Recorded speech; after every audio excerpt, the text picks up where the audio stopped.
নমস্কাৰ পঞ্চায়ত নিৰ্বাচনক লৈ আন এটা বিগ ব্ৰেকিং নিউজ লৈছো এই মুহূৰ্তত মুখ্যমন্ত্ৰীগৰাকীয়ে প্ৰথমটো প্ৰতিক্ৰিয়া আগবঢ়াইছে গুৱাহাটী উচ্চ ন্যায়ালয়ে অনুমতি দিয়াৰ পাছত মেট্ৰিক পৰীক্ষাৰ পিছতহে পঞ্চায়ত নিৰ্বাচন অনুষ্ঠিত হ'ব অৰ্থাৎ মেট্ৰিক পৰীক্ষা আৰু উচ্চতৰ মাধ্যমিকৰ চূড়ান্ত পৰীক্ষাৰ পিছতহে পঞ্চায়ত নিৰ্বাচন অনুষ্ঠিত কৰা হ'ব অৰ্থাৎ বিহুৰ আগে পিছে পঞ্চায়ত নিৰ্বাচন অনুষ্ঠিত কৰা হ'ব মুখ্যমন্ত্ৰীৰ প্ৰথমটো প্ৰতিক্ৰিয়া এই মুহূৰ্তত আপোনালোকলৈ বুলি ডাঙৰ খবৰ লৈ আহিছে পঞ্চায়ত নিৰ্বাচনলৈ মেট্ৰিক পৰীক্ষাৰ পিছতে অনুষ্ঠিত হ'ব পঞ্চায়ত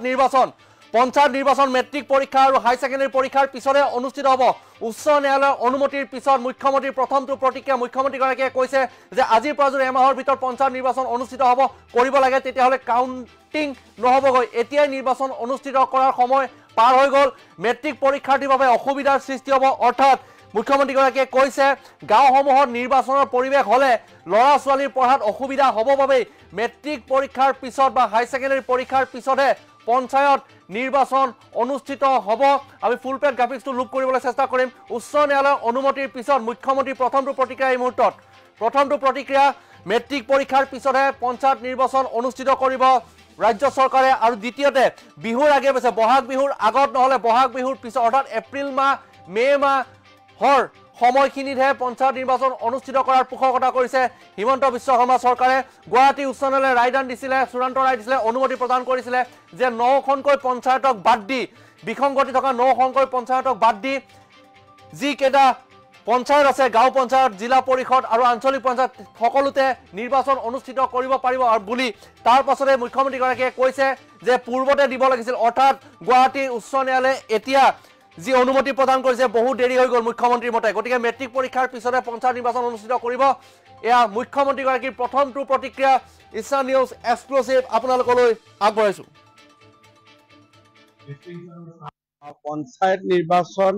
অনুষ্ঠিত কৰিব পাৰি বুলি গুৱাহাটী উচ্চ ন্যায়ালয়ে এটা ৰায়দান কৰিছে কিন্তু আজি 13 তাৰিখ 12 তাৰিখ আজিৰ পৰা যদি এমাহৰ ভিতৰত আমি পঞ্চায়ত ইলেকশ্যন অনুষ্ঠিত কৰোঁ সি মেট্ৰিক পৰীক্ষা আমাৰ 14 তাৰিখৰ পৰা হায়াৰ ছেকেণ্ডাৰী পৰীক্ষা অনুষ্ঠিত হ'ব গতিকে আমি কাউণ্টিং হলেই নাপাম আৰু গোটেই গাঁওবিলাকত নিৰ্বাচনৰ পৰিৱেশ হৈ থাকিলে পঢ়া শুনা ল'ৰা ছোৱালীয়েতো পৰীক্ষা দিব নোৱাৰিব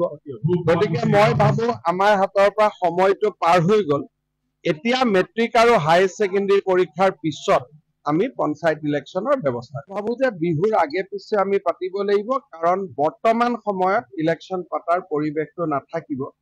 আৰু আপোনালোক সকলোৱে জানে যে মেট্ৰিক আৰু হাই ছেকেণ্ডাৰী পৰীক্ষা খুব গুৰুত্বপূৰ্ণ পৰীক্ষা আমাৰ মন আছিলে যে আমি যদি 3 তাৰিখ বা 2 তাৰিখে যদি অধিসূচনা দিব পাৰিলোহেঁতেন মেট্ৰিক পৰীক্ষা 10 দিন আগতে আমাৰ পঞ্চায়ত ইলেকশ্যনটো সম্পূৰ্ণ হৈ গ'লহেঁতেন কিন্তু যি নহওক উচ্চ ন্যায়ালয়ৰ ওপৰতো আমাৰ কোনো বক্তব্য নাই তেখেতসকলৰ যিয়ে যেনেকে নিৰ্দেশ দিয়ে আমি পালন কৰিবই লাগিব কিন্তু মই ভাবো যে আমি মেট্ৰিক আৰু হায়াৰ ছেকেণ্ডাৰী পৰীক্ষাৰ আগত এতিয়া আমি পঞ্চায়ত পাতা গতিকে মেট্ৰিক আৰু হাই ছেকেণ্ডাৰী পৰীক্ষাৰ আগত পঞ্চায়ত অনুষ্ঠিত কৰা অসুবিধাৰ সৃষ্টি হ'ব পুনৰবাৰ ফুল পেজ গ্ৰাফিক্সৰ জৰিয়তে এই খবৰটো জনাবলৈ চেষ্টা কৰিছোঁ মুখ্যমন্ত্ৰীৰ মন্তব্য পুনৰবাৰ শুনাম আপোনালোকক কিন্তু মেট্ৰিক পৰীক্ষাৰ পাছতে অৰ্থাৎ হাই ছেকেণ্ডাৰী আৰু মেট্ৰিক পৰীক্ষাৰ পাছতে পঞ্চায়ত নিৰ্বাচন অনুষ্ঠিত হ'ব আৰু ইতিমধ্যে বহু পাৰ হৈ গ'ল বহু পলম হৈ গ'ল পঞ্চায়ত নিৰ্বাচন অনুষ্ঠিত কৰাক লৈ যি গুৱাহাটী উচ্চ ন্যায়ালয়ত বিচাৰ প্ৰক্ৰিয়া চলি আছিল দীৰ্ঘদিনীয়া শুনানিৰ অন্তত অনুমতি প্ৰদান কৰিছিল তাৰ পাছত মুখ্যমন্ত্ৰীগৰাকীয়ে আজি সাংস্কাৰিত এই কথাটো কৈছে যে মেট্ৰিক পৰীক্ষা আৰু হাই ছেকেণ্ডাৰী পৰীক্ষা শেষ হোৱাৰ পাছতে আমি পঞ্চায়ত নিৰ্বাচন অনুষ্ঠিত কৰিব পাৰিম আৰু কৈছে গুৱাহাটী উচ্চ ন্যায়ালয়ে যদি 2 বা 3 ফেব্ৰুৱাৰীৰ ভিতৰত যদি অধিসূচনা জাৰি কৰিবৰ বাবে অনুমতি প্ৰদান কৰিলেহেঁতেন তেতিয়া হয়তো মেট্ৰিক পৰীক্ষাৰ আগতেই এই পঞ্চায়ত নিৰ্বাচন অনুষ্ঠিত কৰিব পাৰিলেহেঁতেন কিন্তু এই মুহূৰ্তত বহু পলম হৈ গ'ল এতিয়া সময় নাই মেট্ৰিক পৰীক্ষা আৰু হাই ছেকেণ্ডাৰী পৰীক্ষাৰ পিছতহে অনুষ্ঠিত হ'ব পঞ্চায়ত নিৰ্বাচন আৰু গুৱাহাটী উচ্চ ন্যায়ালয়ে অনুমতি প্ৰদান কৰাত পলম হ'ল বুলি মুখ্যমন্ত্ৰীগৰাকীয়ে আওপকীয়াকৈ ক'ব বিচাৰিছে যে মুখ্যমন্ত্ৰীগৰাকীয়ে ইতিমধ্যে যিহেতু ক'লে আপোনালোকে শুনিলে যে মেট্ৰিক পৰীক্ষাৰ্থীৰ অসুবিধাৰ সৃষ্টি হ'ব বৰ্তমান সময়ত যদি পঞ্চায়ত ইলেকশ্যন অনুষ্ঠিত কৰা হয় পঞ্চায়ত নিৰ্বাচন অনুষ্ঠিত কৰিলে গাঁওসমূহত পঞ্চায়ত ইলেকশ্যনৰ বাবে নিৰ্বাচনী প্ৰচাৰৰ পৰা আদি কৰি এক হুলস্থুলীয়া পৰিৱেশৰ সৃষ্টি হৈ থাকিব অসুবিধাৰ সৃষ্টি হ'ব যি নিৰ্বাচনৰ পৰিৱেশ সেই গাঁওসমূহত সৃষ্টি হ'লে ল'ৰা ছোৱালীৰ পঢ়া শুনাত অসুবিধা হ'ব, সেইবাবেই মেট্ৰিক হাই ছেকেণ্ডেৰী পৰীক্ষাৰ পিছতে পঞ্চায়ত নিৰ্বাচন অনুষ্ঠিত কৰিব হিমন্ত বিশ্ব শৰ্মা চৰকাৰে। আৰু দ্বিতীয়তে হয়তো বহাগ মাহৰ আগত বা পিছত, অৰ্থাৎ বহাগ বিহুৰ আগত বা পিছতহে পঞ্চায়ত নিৰ্বাচন অনুষ্ঠিত কৰিব পাৰিব, অৰ্থাৎ তেতিয়া সুবিধা হ'ব। কাৰণ এই মুহূৰ্ততো অনিশ্চয়তা আছে, বহাগ বিহুৰ আগত হ'ব, মেট্ৰিক পৰীক্ষাৰ পিছত হ'ব, সেয়া এটা চূড়ান্ত হৈ গ'ল। কিন্তু বহাগ বিহুৰ আগত হ'ব নে পিছত হ'ব তাক লৈ কিন্তু বৰ্তমানে অনিশ্চয়তা। উচ্চ ন্যায়ালয়ে অনুমতি প্ৰদান কৰিলে চৰকাৰে সেই অনুমতি গ্ৰহণ কৰি যি মন্তব্য আগবঢ়ালে মুখ্যমন্ত্ৰীগৰাকীৰ মন্তব্য পুনৰবাৰ আগবঢ়াইছোঁ। নিৰ্বাচনৰ পৰিৱেশ, পঞ্চায়ত নিৰ্বাচন অনুষ্ঠিত কৰিব পাৰি বুলি গুৱাহাটী উচ্চ ন্যায়ালয়ে এটা ৰায়দান কৰিছে। কিন্তু আজি 13 তাৰিখ, 12 তাৰিখ,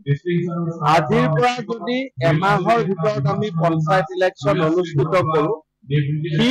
মেট্ৰিক পৰীক্ষা আমাৰ 14 তাৰিখৰ পৰা হায়াৰ ছেকেণ্ডেৰী পৰীক্ষা অনুষ্ঠিত হ'ব। গতিকে আমি কাউন্টিং হলেই নাপাম। আৰু গোটেই গাঁওবিলাকত নিৰ্বাচনৰ পৰিৱেশ হৈ থাকিলে পঢ়া শুনা ল'ৰা ছোৱালীয়েতো পৰীক্ষা দিব নোৱাৰিব। গতিকে মই ভাবো আমাৰ হাতৰ পৰা সময়টো পাৰ হৈ গ'ল। এতিয়া মেট্ৰিক আৰু হায়াৰ ছেকেণ্ডেৰী পৰীক্ষাৰ পিছত আমি পঞ্চায়ত ইলেকশ্যনৰ ব্যৱস্থা ভাবো যে বিহুৰ আগে পিছে আমি পাতিব লাগিব, কাৰণ বৰ্তমান সময়ত ইলেকশ্যন পাতাৰ পৰিৱেশটো নাথাকিব। আৰু আপোনালোক সকলোৱে জানে যে মেট্ৰিক আৰু হায়াৰ ছেকেণ্ডেৰী পৰীক্ষা খুব গুৰুত্বপূৰ্ণ পৰীক্ষা। আমাৰ মন আছিলে যে আমি যদি 3 তাৰিখ বা 2 তাৰিখে যদি অধিসূচনা দিব পাৰিলোহেঁতেন, মেট্ৰিক পৰীক্ষা 10 দিন আগতে আমাৰ পঞ্চায়ত ইলেকশ্যনটো সম্পূৰ্ণ হৈ গ'লহেঁতেন। কিন্তু যি নহওক, উচ্চ ন্যায়ালয়ৰ ওপৰতো আমাৰ কোনো বক্তব্য নাই। তেখেতসকলৰ যিয়ে যেনেকে নিৰ্দেশ দিয়ে আমি পালন কৰিবই লাগিব। কিন্তু মই ভাবো যে আমি মেট্ৰিক আৰু হায়াৰ ছেকেণ্ডেৰী পৰীক্ষাৰ আগত এতিয়া আমি পঞ্চায়ত পাতাৰ পৰিৱেশটো নাথাকিব।